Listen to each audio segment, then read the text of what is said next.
성경 안에는 설교자로서 제가 설교하기가 퍽 들어온 두려운 말씀들이 여기저기 있습니다. 그래서 어떤 때는 그 말씀을 피하기도 하고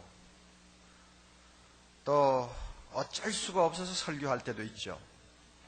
예를 들면은 오늘 우리가 읽은 이 본문 말씀은 소위 산상보훈이라고 하기도 하고 산상수훈이라고도 하는 별명을 가진 말씀입니다. 주님이 산에서 특별히 가르치신 말씀이라고 그래서 이런 이름이 붙습니다.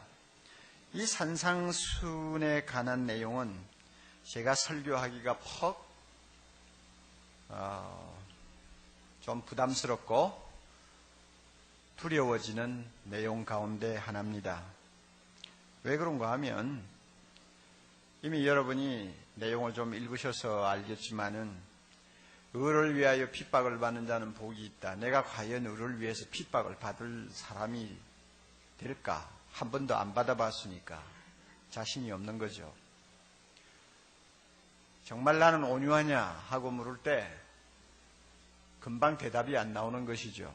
그리고 산상수훈 좀 더 넘어가 보면 겉옷을 달라는 자에게는 속옷까지 내어주라. 그런데 내가 과연 그럴 수 있는 사람인지 알 수가 없는 거예요.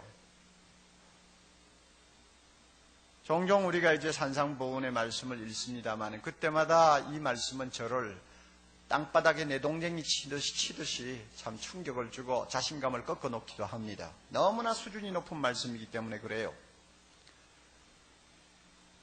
그렇게 부담스러우니까 목사가 부담스러운 말씀을 교인들에게 어떻게 마음 놓고 전할 수 있냐 하는 이런 생각이 자주 들지요. 그러다가 보니까 20년이 넘도록 산상수훈 가운데서 여기저기 단편적으로 몇 번 설교는 했습니다마는 전체를 놓고 강해를 한 일은 한 번도 없습니다.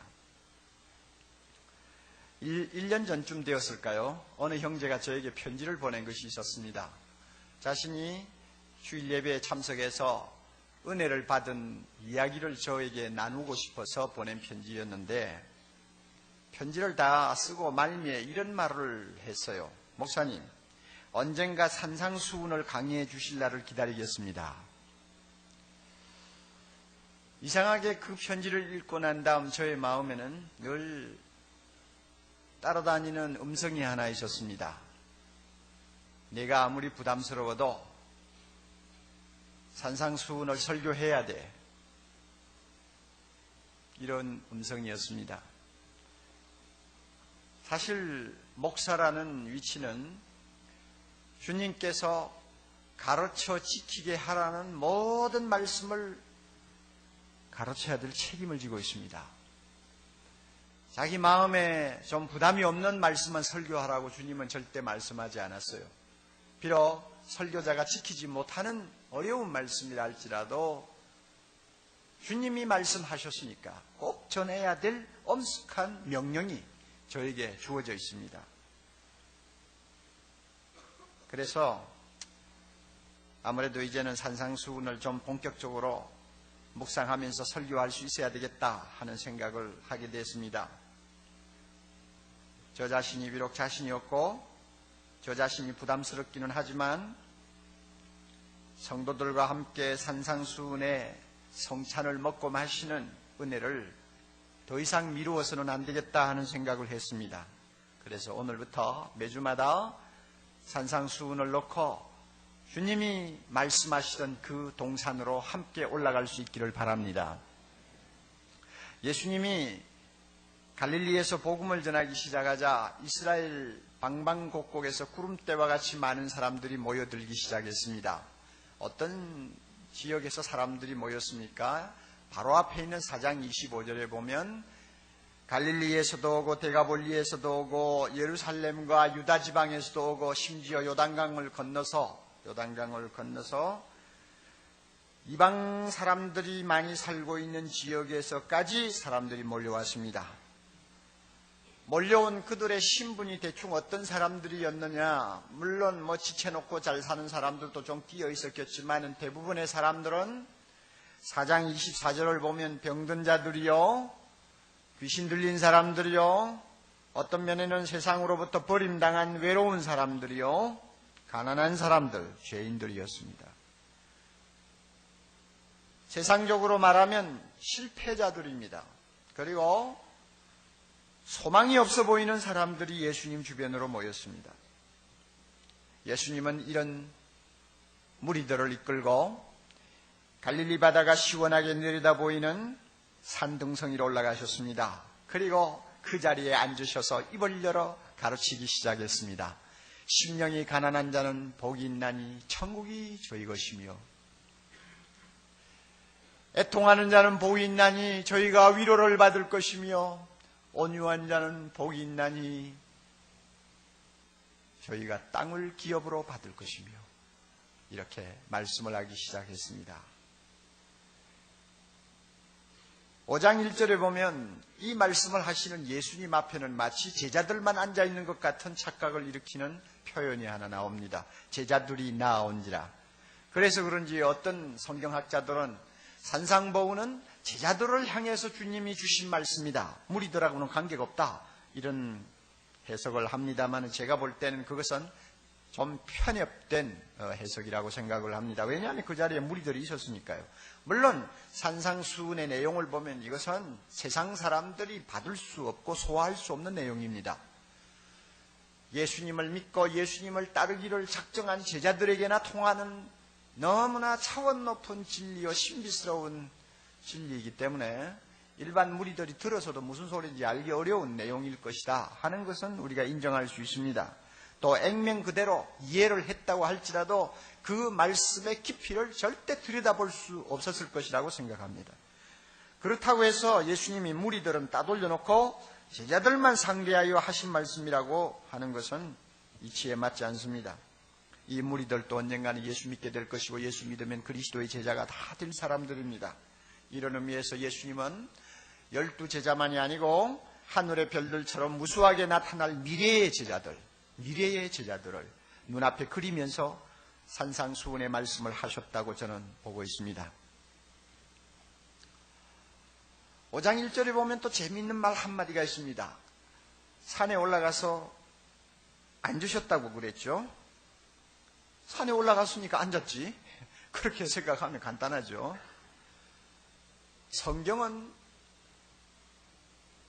말 한마디 한마디를 굉장히 신중하게 선택해서 기록을 하고 있습니다. 그러므로 어떤 말씀은 너무 평범한 것 같이 보이지만 굉장한 무게를 가지고 있기도 하고 의미를 갖고 있기도 합니다.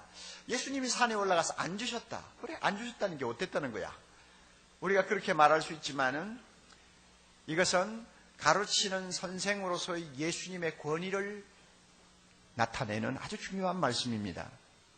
왜 그런가 하면 유대나라 랍비들은 가르칠 때 앉아서 했습니다.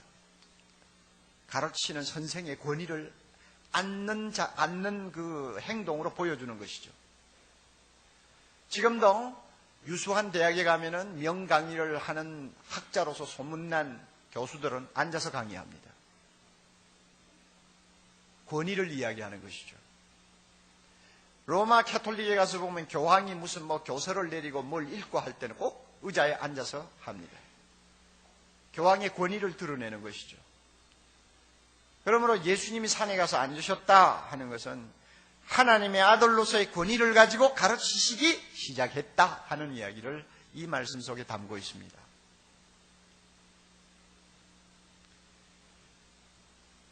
예수님의 그 가르치심이 얼마나 권세가 있었는지, 얼마나 박력이 있었는지, 얼마나 무게가 있었는지 들은 사람들이 놀랐어요.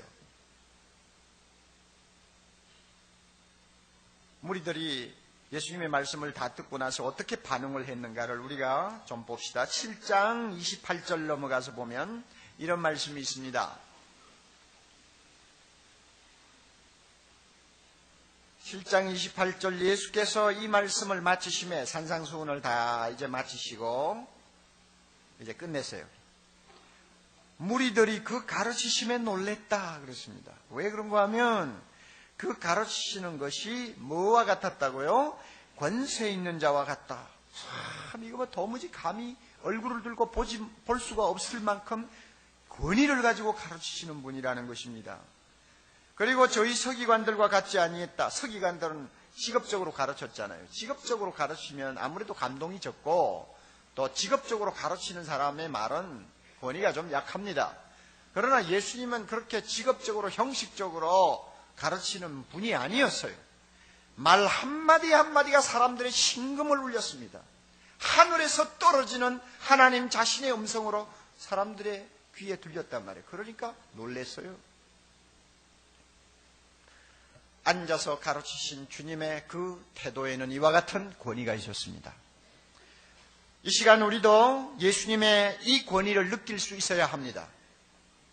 예수님은 하나님의 아들이십니다. 예수님은 천하 만물을 창조하신 만유의 주가 되십니다. 할렐루야. 이 예수님이 비록 초라한 인간의 모습을 입고 앉으셨지만 하나님으로서 우리를 가르치고 계십니다. 오늘 이 자리에 계십니다. 우리 마음에 와서 계십니다. 그리고 2000년 전에 갈릴리 바다가 보이는 언덕에서 가르치신 그 말씀을 우리에게 지금 들려주시는 것입니다. 그러므로 그 권위 앞에 우리는 압도되어야 하고 그 권위 앞에 무릎을 꿇고 이 말씀을 들어야 합니다. 교만한 생각이 여러분의 마음속에 고개를 들지 않도록 하십시오. 산상수훈, 그거는 이상론이야. 그대로 순종하면서 살 사람이 이 세상에 몇 사람이나 돼.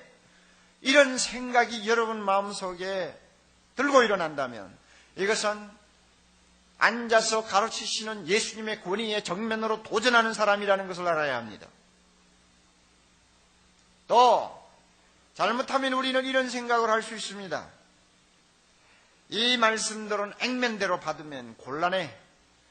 현실에 맞게 적당하게 각색을 해서 받아야 돼 하는 생각을 여러분이 하면서 이상하게 이 말씀을 가지고 설교하는 목사를 비판하고 싶고 여러분들이 뭔가 좀 한마디 하고 싶은 충동이 생기면 여러분은 예수님의 권위에 도전하는 교만한 태도를 마음에 갖고 있다는 것을 인정하시고 그 마음을 빨리 꺾어야 합니다. 예수님의 말씀은 권세가 있습니다. 그러므로 우리가 귀담아 들으면요, 마음이 아무리 캄캄한 사람이라도 하늘에서 삐치삐침을 비치는 은혜를 맛보게 될 것입니다. 또 우리의 마음이 굳어서 그 말씀을 잘 받아들일 수 없다 할지라도 그 권위 있는 말씀에 귀를 기울이면 우리 마음의 빗장을 열고 그 말씀이 깊이 들어와서 우리의 마음에 자리를 잡는 것을 여러분이 발견하게 될 것입니다. 이와 같은 은혜가 있기를 바랍니다. 에레미야는 하나님의 말씀을 받은 다음에 그는 이렇게 고백합니다. 내가 주의 말씀을 얻어먹었사오니 막연히 귀로 듣는 거 아니에요. 그 말씀을 먹듯이 마음속 깊이 담았다는 말입니다. 얻어먹었사오니 그러고 나서 보니까 그 말씀이 내 기쁨이 되었나이다. 그 말씀이 내 마음의 즐거움이 되었나이다.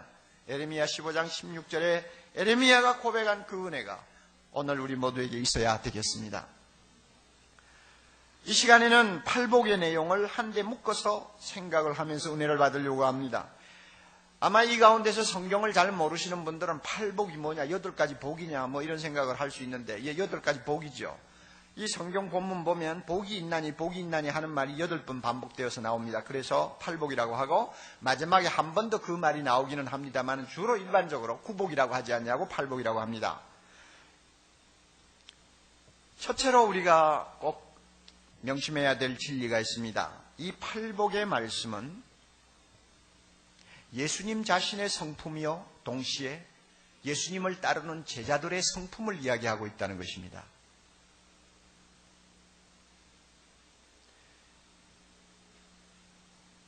이 본문 말씀은 우리가 세상에 태어날 때부터 선천적으로 가지고 나온 본성을 이야기하는 것이 아닙니다.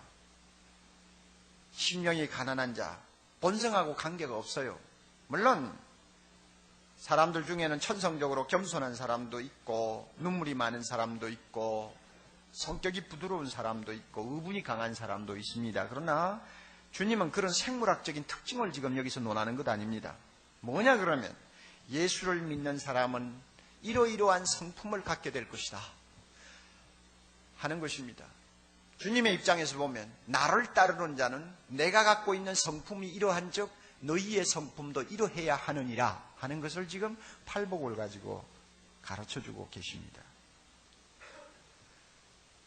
거듭난 사람, 하나님의 새 생명을 가지고 하나님의 자녀로 태어난 사람만이 닮아갈 수 있는 주님의 성품이요, 또 자기 것으로 만들 수 있는 주님의 성품을 여기서 가르치고 계십니다. 그러므로요, 이 8가지를 개별적으로 떼놓고 생각을 하시면 안 됩니다. 무슨 말씀인가 하면, 어떤 사람은 특별히 마음이 온유하다, 또 다른 사람은 심령이 가난하다, 이래서 한 사람 한 사람이 각각 한 가지씩 소유하는 성격으로 보시면 안 된다 그 말입니다. 이 품성은 예수님을 닮아가기를 원하는 한 사람의 온전한 성품을 가리킵니다. 왜냐하면 이 8가지는 예수님 자신의 성품이에요. 그러므로 그 예수님 자신의 성품이 내 것으로 받아들여졌을 때 내 안에서 나타나는 새로운 성품이요, 거룩한 성품을 이야기합니다. 팔복이 예수님 자신의 성품을 이야기하는 것이기 때문에 흔히 예수님의 초상화라고 이름을 붙이는 사람도 있습니다. 마치 그런 것 같아요. 팔복을 가만히 읽으면서 그 내용을 음미하면 예수님을 보는 것 같아요. 예수님의 초상화를 우리가 보는 것 같습니다. 8가지의 칼날을 가진 수천 개의 작은 돌로 만들어진 예수님의 모자이크 초상화 같습니다. 여러분, 모자이크 그림이라든지 모자이크 어떤 작품을 감상하신 일 있죠? 작은 돌들은 여러 가지 색깔을 띠고 있지 않습니까? 파란색, 초록색, 노란색, 흰색 등요. 우리가 얼굴을 모자이크에 가까이 대고 가만히 들여다보면 돌 하나하나의 아름다움을 음미할 수 있습니다. 그러나 그 모자이크로부터 몇 걸음 뒷걸음질해서 전체를 보면 이 작은 돌들이 모여서 아름다운 하나의 그림을 우리에게 보여주는 것을 알게 됩니다. 팔복이 꼭 같아요. 심령이 가난한 자는 복이 있나니 하는 말씀 하나하나 뜯어보아도 그 나름대로 은혜가 풍성하지만 조금만 뒤로 물러서서 팔복 전체를 우리가 이렇게 깨닫고 또 마음에 담고 생각하면 예수님의 거룩하신 모습이 우리 눈앞에 나타나는 것을 볼 수 있습니다. 예수님의 그 모습에는 심령의 가난함이 있습니다. 애통함이 있습니다. 온유함이 있습니다. 의에 줄이고 목마름이 있습니다. 예수님의 그 얼굴에는 화평이 있고 의를 위해 핍박을 받은 흔적들이 남아 있습니다. 예수님의 초상화가 보여요. 그러므로 주님이 이 말씀을 권위 있게 하시는 저희가 뭐냐? 내가 이러하니 너희도 이러해야 된다 하는 것입니다. 너희는 모두 나처럼 되라 하고 말씀하는 것입니다. 우리는 예수님처럼 되어야 합니다. 헨리 나우엔의 말처럼 진정한 구원은 작은 예수가 되는 것입니다. 막연히 천당 들어가는 것을 의미하지 않습니다. 예수 믿고 구원받았다 그 말은 예수님을 따라가는 자요, 예수님을 닮는 자요, 결국에는 예수님과 똑같은 사람이 된다는 것을 의미합니다. 그러므로 우리 모두가 예수의 제자입니다. 팔복의 내용은 예수님 자신의 성품이기 때문에 그를 배우고 따르고 담기를 원하는 사람은 그 말씀을 마음에 담고 늘 묵상해야 합니다. 그래서 나도 모르게 주님을 닮아가도록 노력을 해야 합니다. 여러분 이 자리에 와서 말씀을 듣고 계시지만 예배를 마치면 무슨 말씀을 들었는지도 모르고 다 잃어버리고 또 일주일을 살아야 될 사람도 많아요. 이번만은 그러지 맙시다. 돌아가서 팔복의 말씀을 앞에 놓고 여러분이 매일매일 한마디 한마디를 음미하며 묵상하세요. 이것이 주님의 성품이라는데 주님을 닮아가는 내가 이 말씀을 어느 정도 소화하고 이 말씀대로 내 자신이 주님처럼 빚어지고 있는가를 여러분이 검토하시기를 바랍니다. 우리가 어떤 사람을 존경한다고 합시다. 존경하는 그 사람하고 참 가까워지고 그 사람과 깊은 관계를 유지하면 유지할수록 우리는 그분을 닮게 됩니다. 그럴 기회가 별로 없는 사람은 그분의 사진을 벽에다 걸어놓고 하루에 한두 번씩 쳐다보면서 그분의 정신을 이어받으려고 하고 그분이 남긴 족적을 따라가려고 합니다. 세상에서도 그렇지 않아요. 그런데 예수님을 닮는다고 하면서 우리가 하나님의 말씀을 그저 한 번 듣고 다 손 씻듯이 씻어버리고 세상을 살면 주님을 닮을 수가 없죠. 이번 한 주간 동안 이 말씀 한마디 한마디를 여러분이 매일 묵상하세요. 그러면 그 말씀이 나의 성품을 심는 씨앗이 되어서 나로 하여금 주님을 닮아가도록 계속 작업을 할 것입니다. 그래서 나도 모르는 사이에 나는 주님을 닮은 사람이다 하는 말을 들을 수 있도록 우리 모두가 노력해야 될 것입니다. 또 한 가지 생각할 것이 있습니다. 이 팔복은 예수님 자신의 행복을 우리에게 가르쳐주고 있습니다. 내가 이렇게 행복한데 너희도 행복해야 된다 하는 주님의 그 따뜻한 마음이 이 말씀 안에 들어있어요. 주님이 그러잖아요. 심령이 가난한 자는 복이 있나니, 복이 있나니 하는 이 말투는 감탄사입니다. 우리나라 번역으로는 복이 있나니 약간 감탄의 어떤 뉘앙스도 들어있습니다만은 완전히 감탄문이에요. 심령이 가난한 자들의 행복이여 하는 말과 같습니다. 온유한 자의 행복이여, 의를 위하여 핍박을 받는 자의 행복이여 하는 말씀이에요. 심령이 가난하면 얼마나 행복한지 아니? 화평케 하는 생활을 하면 얼마나 행복해지는지 아니? 그 행복은 말로 표현할 수 없는 것이다 하는 감격이 이 말씀 속에 들어있어요. 우리가 이것을 볼 줄 알아야 합니다. 복이 있나니 하는 말은 마카리오스라고 하는 헬라어 말입니다. 그런데 재미있는 것은 이 마카리오스라고 하는 이 말이 사람들의 행복을 가리켜서 사용하는 단어가 아니라는 것입니다. 하나님의 행복을 가리킬 때 사용하는 말이라고 합니다.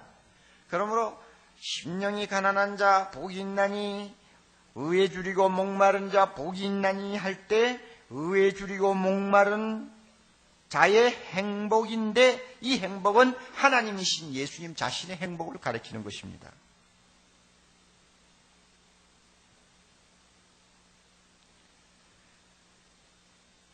이 말씀을 주님이 우리에게 주시는 저희는 내가 누리는 행복을 너희도 항상 체험하면서 살기를 바란다 하는 주님의 그 심정이 이 말씀 속에 들어있다는 것을 우리가 알아야 합니다. 너희도 나처럼 심령이 가난하면 행복한 자가 될 수 있느니라 하시는 주님의 말씀이, 주님의 속삭임이 이 가운데 있습니다. 너희도 의에 줄이고 목마르면 나처럼 행복할 수 있느니라 하는 말씀을 이 마음속에 담고 있다는 것을 알아야 합니다. 예수님은 세상에 계실 때 너무나 어렵고 고통스러운 생을 살았습니다.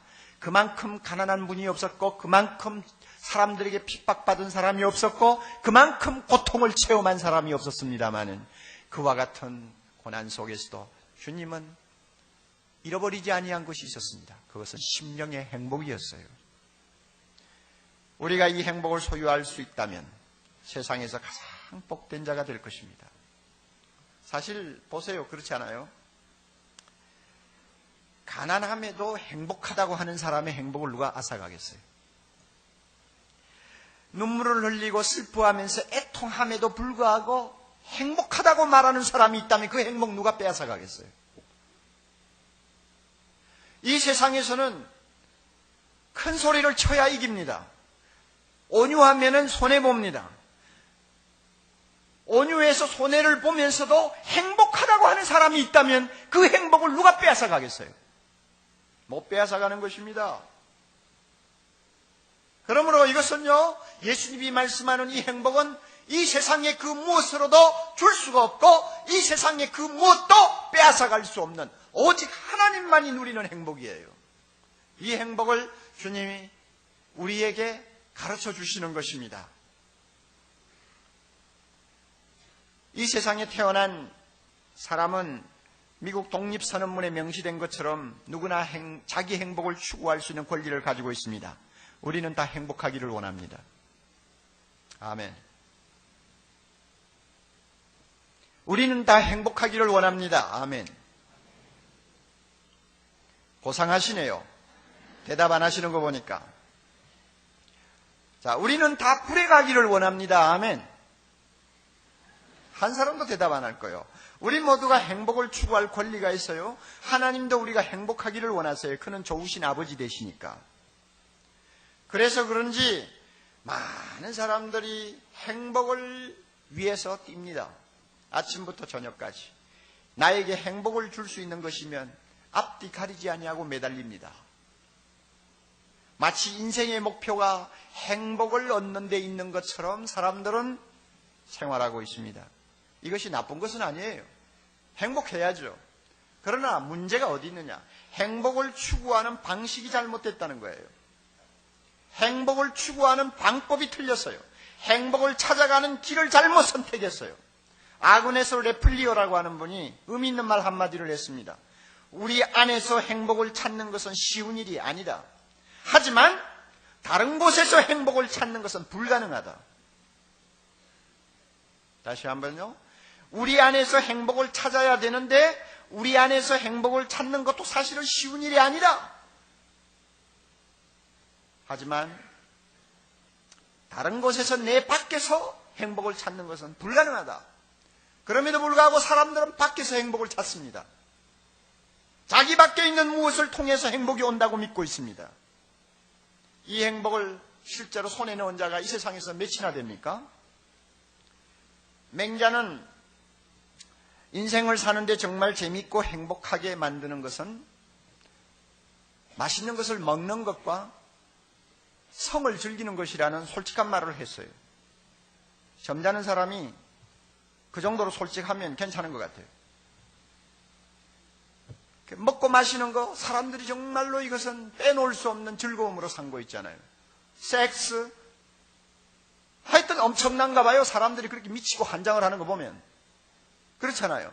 그래서 사람들이 그런 것들을 손에 넣으면 그런 것들을 내가 원하는 것만큼 소유하고 즐기면 나는 행복해질 수 있다고 생각합니다. 벌써 길을 잘못 든 거예요. 돈이 행복을 갖다 줄 줄을 알고 있습니다. 잘못 들었죠? 명예와 권세가 나에게 행복을 줄 줄 알고 사람들은 아침부터 저녁까지 눈에 불을 쓰고 쫓아다닙니다. 그러나 명예와 권세가 나에게 행복을 줍니까? 행복을 주었다고 대답할 사람은 이 세상에 한 사람도 없습니다. 심지어 솔로몬까지도 대답을 하지 않습니다. 왜냐하면 그것들이 행복을 주지 않기 때문입니다. 만약에 이런 것들이 행복을 주는 것이라면 선진국에서 사는 팔자 좋은 사람들은 벌써 무릉도원에서 정말로 인생을 구가하고 살 거예요. 그러나 보세요. 선진국일수록 왜 자살이 많습니까? 왜 아스피린이다 진통제를 복용하는 사람이 그리 많습니까? 왜 저녁이면 진정제나 수면제를 먹어야 자는 사람이 3사람 중에 1명 꼴 정도로 많습니까? 이유가 뭐예요? 자기가 원하는 것을 다 손에 넣어도 그것이 행복을 주지 못한다는 웅변적인 증거지요. 여러분 잘 기억하세요. 죄는 우리의 눈을 가립니다. 그리고 우리를 속입니다. 죄는요, 행복을 줍니다. 그 행복은 일시적인 거예요. 행복을 줍니다. 죄에 끌려가면요, 일시적으로는 굉장히 만족스럽고 행복해집니다. 섹스를 추구하든지, 아니면은 돈을 추구하든지, 아니면은 어떤 무엇을 추구하든 간에 죄는 우리를 잠깐 행복하게 만듭니다. 그래서 사람들이 속아 넘어가는 거예요. 그 속임수에 빠지는 거예요. 그러나 우리가 확실히 알고 있어야 합니다. 모두가 거짓이요. 쾌락도 우리에게 행복을 주지 못합니다. 재물도 행복을 주지 못합니다. 명예나 권력도 행복을 가져다 주지 못합니다. 그 모든 것은 결국은 전도서가 선언한 것처럼 헛되다로 귀착된다는 것을 잊어서는 안 됩니다. 헛되고 헛되며 헛되고 헛되니 모든 것이 헛되도다. 오중주의 헛됨으로 다 귀착되고 끝납니다. 그러므로 세상이 주는 것은 행복이 아닙니다. 세상을 바라보고 행복을 추구하는 것은 어리석은 행동입니다. 이런 이유 때문에 예수님은 진정한 행복의 길이 어디 있는가를 우리에게 말씀하고 있습니다. 예수님을 왕으로 내 마음에 모시고 그분의 성품을 닮아가기를 애쓰는 사람은 하나님이 누리시는 그 행복을 맛볼 수 있다는 것입니다. 할렐루야. 이해할 수 있습니까? 예수님을 닮으면 닮을수록 행복의 순도는 더 높아지고 진해진다고 말씀합니다. 여러분 이해할 수 있습니까? 예수님이야말로 우리 행복의 원천이 된다고 하십니다. 그 예수님, 행복의 원천 되신 예수님이 우리 안에 거하십니다. 믿습니까? 그 예수님이 내 안에 계십니다. 그 예수님이 이 자리에 계십니다. 그 예수님이 우리에게 권세 있게 말씀합니다. 행복은 밖에 있는 것 아니야. 행복은 나에게 있는 거야. 그러므로 내가 다스리는 너희 마음에서 행복을 찾아라 그거예요. 행복을 찾는 길은 어떤 것이냐? 예수님을 닮으려고 하라 그 말입니다. 예수님이 심령이 가난하셨으면 나도 심령이 가난해지면 예수님의 행복이 내 것이 된다는 것입니다. 우리가 이 사실을 깨달을 수 있다면 얼마나 좋을까요? 팔복을 가지고 우리는 이렇게 선언할 수 있습니다. 행복은 소유로 만족하는 데 있지 않다고 합니다.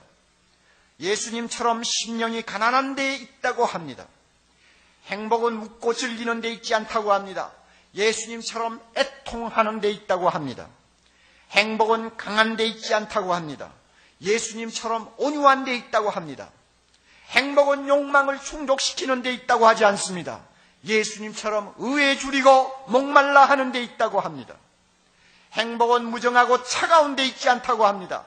예수님처럼 긍휼히 여기는 데 있다고 합니다. 행복은 더러운 마음에 있지 않다고 합니다. 예수님처럼 청결한 마음을 가진 자에게 있다고 합니다. 행복은 다투고 갈등하는 데 있지 않다고 합니다. 예수님처럼 화평케 하는 데 있다고 합니다. 행복은 불의와 타협하는 데 있다고 하지 않습니다. 예수님처럼 의를 위하여 핍박을 받는 데 있다고 말씀합니다. 이 말씀을 우리 마음에 오늘 담아야 합니다. 예수님을 심령의 왕으로 모시십시오. 그러면 그분이 우리 모두의 행복의 원천이 될 것입니다. 마우리스 마에타 링크라고 하는 사람이 쓴 블루버드라고 하는 소위 파랑새라고 하는 드라마가 있습니다. 언젠가 제가 말씀을 드린 것도 같은데 그 드라마의 주인공은 막달라 마리아입니다. 우리가 막달라 마리아가 어떤 인간인지 잘 알아요. 쓰레기와 같은 걸레 조각과 같은 인간입니다. 귀신이 여러 귀신이 들어가지고 인격이 완전히 깨져버리고 파산된 사람이요. 또 신분상 죄인이라고 하는 거 보니까 아마 창녀 출신인지도 모르겠어요. 이런 사람에게 무슨 행복을 이야기합니까? 이런 사람에게 무슨 소망이 있어요? 그런데 그 막달라 마리아가 예수님을 만났습니다. 그가 어떤 사람이 되었는지 우리는 성경을 통해서 알지 않아요. 그 드라마에서 막달라 마리아가 이렇게 행복에 겨워 고백하는 말이 나옵니다. 예수님은 내가 전에 알지 못한 행복을 가져다 주었어요. 예수님은 내가 전에 알지 못하던 행복을 가져다 주셨어요. 그리고 예수님을 가까이 하는 모든 자들은 잠에서 막 깨어난 어린아이처럼 행복해질 수 있답니다.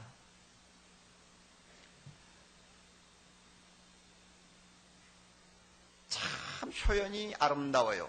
잠에서 막 깨어난 어린아이처럼 행복해질 수 있답니다.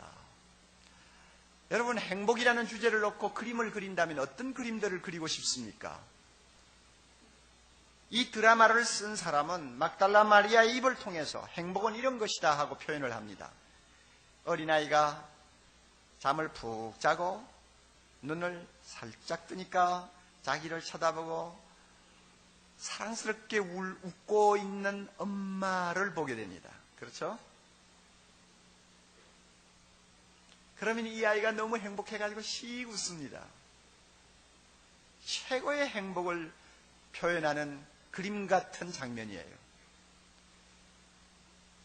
정말 순수하고 아름다운 행복은 어떤 것일까? 잠에서 막 깨어난 어린아이가 엄마를 쳐다보면서 행복해하는 모습, 이것이다 그 말입니다. 이런 행복을 예수님은 막달라 마리아에게 주었습니다. 그렇다면 우리도 이 행복을 소유할 수 있습니다. 막달라 마리아가 갑자기 부자가 된 거 아닙니다. 막달라 마리아가 갑자기 신분이 높아진 거 아닙니다. 그럼에도 불구하고 예수님을 만나자마자 그분을 마음에 모시니까 잠에서 막 깨어난 어린아이가 느끼는 그 행복을 자기가 소유하게 되었다는 것입니다. 왜 그럴까요?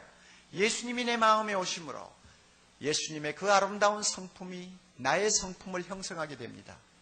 그래서 울면서도 행복해질 수 있고, 가난하면서도 행복해질 수 있고, 실패자가 되어서도 행복해질 수 있고, 또 성공하고 부유한 환경에서도 하나님의 행복을 누릴 수 있는 특별한 은총을 맛보게 됩니다. 우리 모두 이와 같은 은혜가 있기를 바랍니다. 우리 모두 이런 은혜를 받기를 바랍니다. 헛된 것을 놓고 시간 낭비하고 정력 소비하지 마세요. 예수님을 마음에 모시고 그분을 주목하세요. 그분처럼 되려고 노력을 하세요. 그분을 닮으면서 하나하나 그분의 성격을 나의 성격으로 받아들이세요. 그러면 놀라운 일이 일어납니다. 저도 그렇게 되고 싶습니다. 지금까지 산상복음을 설교하지 못했지만 제가 이 설교를 하면서 동시에 저도 예수님처럼 되고 싶습니다. 그리고 예수님이 누리던 그 행복을 제가 소유하고 싶습니다. 우리 그렇게 할 수 있어요. 세상적인 조건을 보면 행복해 할 수 없는 사람처럼 보이지만 세상이 모르는 행복이 우리에게 있을 수 있어요. 세상이 앗아가지 못하는 행복이 있을 수 있어요. 그 행복은 행복의 원천 되신 예수님이 내 마음에 계심을 알고 그분을 배울 때 찾아오는 것입니다. 할렐루야. 이런 은혜가 우리 모두에게 있기를 바랍니다. 집에 가셔서요, 팔복의 말씀을 날마다 한 번씩 묵상하십시오. 그리고 예수님이 이루셨다면 나도 이래야지. 예수님의 성품이 이랬다면 나도 이래봐야지 하는 간절함을 가지고 기도하십시오. 그러면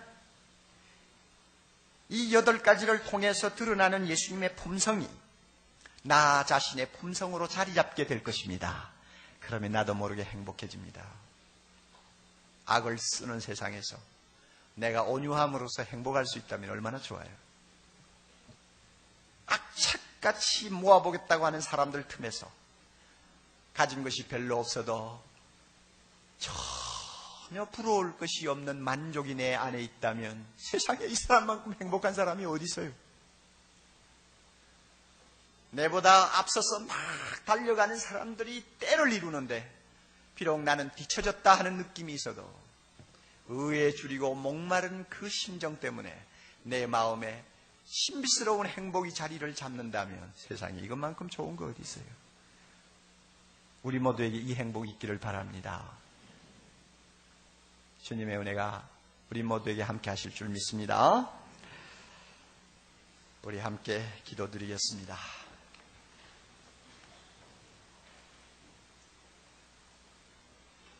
사랑이 많으신 하나님 아버지, 이 시간 귀한 말씀을 통해서 예수님이 어떠한 분인가를 배우게 해주신 것 감사합니다. 그리고 우리도 예수님처럼 닮아갈 수 있음을 알게 해주심을 감사합니다. 우리가 예수님처럼 닮아가면 예수님이 마음에 간직하고 계셨던 그 행복을 우리의 행복으로 소유할 수 있다는 소망을 주신 것 감사합니다. 하나님 아버지, 말씀 들은 귀한 주의 자녀들 진리를 깊이 깨닫는 기쁨을 주시기를 원합니다. 정말 심령이 가난함으로 행복할 수 있는 길이 무엇인가를 우리가 알게 해주시기를 원합니다. 온유함으로써 우리가 행복할 수 있다는 것이 무엇인지를 깨닫게 해주시기를 원합니다. 예수님을 닮아감으로써 우리가 행복할 수 있다는 것이 얼마나 놀라운 경지의 축복인가를 이번 한 주간 동안 깨닫게 하시고 산상수훈을 우리가 배우면서 점점 더 깨달아지는 은혜의 축복을 허락해 주옵소서. 황금이언 그 자리에 일어나시기 바랍니다. 주님이 주신 많은 은혜들이 있습니다. 많은 주님이 주신 복이 있습니다. 이 모든 것을 마음에 담고 감사해서 드리는 헌금 주께서 받아주시기를 원합니다. 주여 정성을 다해서 드리면서 기도하는 성도들의 소원도 이루어 주시고 들어 응답해 주시옵소서. 예수님 이름으로 기도하옵나이다. 아멘.